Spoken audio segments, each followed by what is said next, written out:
Hi everyone, আসসালামু আলাইকুম। আশা করি আপনারা সবাই ভালো আছেন। গত লেকচারে আমরা ইউজারের কাছ থেকে কালার ইনপুট নেওয়া শিখেছি।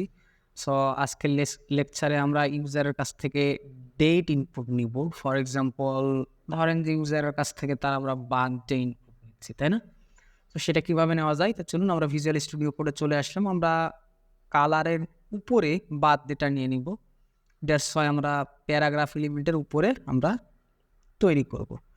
So choose your favourite language, choose your favourite colour, হ্যাঁ, এর উপরে আমরা নিব। সো একটু স্পেস দিচ্ছি, দিয়ে আমরা এখানে কি নিব, ইনপুট নিব। সো আমরা ইনপুট নিয়ে এখানে বলে দিব কি টাইপ হবে কি ডেট। যদি এখন কোডটা সেভ করি, সেভ করে যদি আমরা আসি, সে দেখতে পাবো যে এই যে এখানে একটা ডেট, একটা ইনপুট ফিল্ড আমাদের জন্য তৈরি হয়ে গেছে।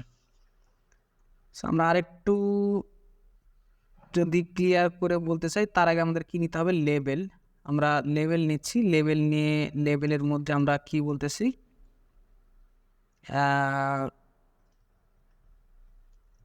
সিলেক্ট ইউর বার্থডে দিয়ে যদি আমরা এখন কোডটাকে সেভ করি, সেভ করে যদি আসি, তাহলে আমরা দেখতে পাচ্ছি সিলেক্ট ইউর বার্থডে এবং চুজ ইউর ফেভারিট কালার দুটো এক জায়গায় হয়ে গেছে। দ্যাটস আমরা কি করব, ইনপুটের পরে একটা ব্রেক ট্যাগ ইউজ করে সেভ করে চলে আসতেছি। এখন দেখতে পাচ্ছি যে সিলেক্ট ইউর বার্থডে এবং তার নিচে চুজ ইউর ফেভারিট কালার। এখন পাসওয়ার্ড ফিল্ড এবং সিলেক্ট ইউর বার্থডে এই দুটা ফিল্ড একেবারে কাছাকাছি হয়ে গেছে। দ্যাটস আমরা একটু এখানে একটা ব্রেক ট্যাগ ইউজ করছিলাম, আর একটা ব্রেক ট্যাগ ইউজ করি, আমরা ইউজ করি, তাহলে একটু দূরত্ব হয়ে গেছে। সো আমরা দেখতে পাচ্ছি যে সিলেক্ট ইউর বার্থডে। এখন যদি আমরা এই যে ক্যালেন্ডারে ক্লিক করি, তাহলে আমাদের একটা ক্যালেন্ডার ওপেন হবে। এখান থেকে আমরা বার্থডে সিলেক্ট করতে পারি। উপরে আমরা যদি ক্লিক করি, তাহলে আমরা সাল সিলেক্ট করতে পারবো, অর্থাৎ নিচের দিকে আসলে আমরা সালও দেখতে পাবো, অর্থাৎ কত সালে আপনারা সিলেক্ট করতে পারেন।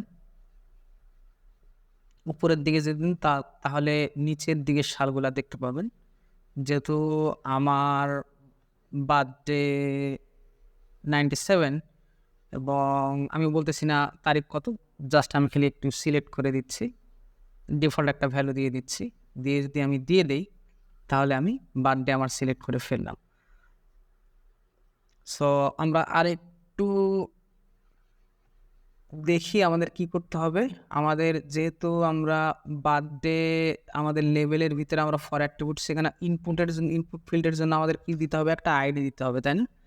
সো আইডি আমরা দিয়ে দিচ্ছি, আইডি বলতেছি বার্থডে বলতেছি, এবং আমরা এটা কপি করে আমরা কি করব, ফর অ্যাট্রিবিউট, লেভেলের ফর অ্যাট্রিবিউট আমরা দিয়ে দিলাম, পেস্ট করে দিয়ে দিলাম। দেওয়ার পর আমাদের কি করতে হবে, আরও দুটো অ্যাট্রিবিউট, একটা হচ্ছে নেম অ্যাট্রিবিউট। সো আমরা নেমও বলতেছি বার্থডে, অর্থাৎ সার্ভারে যখন ডেটাটা চলে যাবে তখন বার্থডে হিসেবে চলে যাবে যে।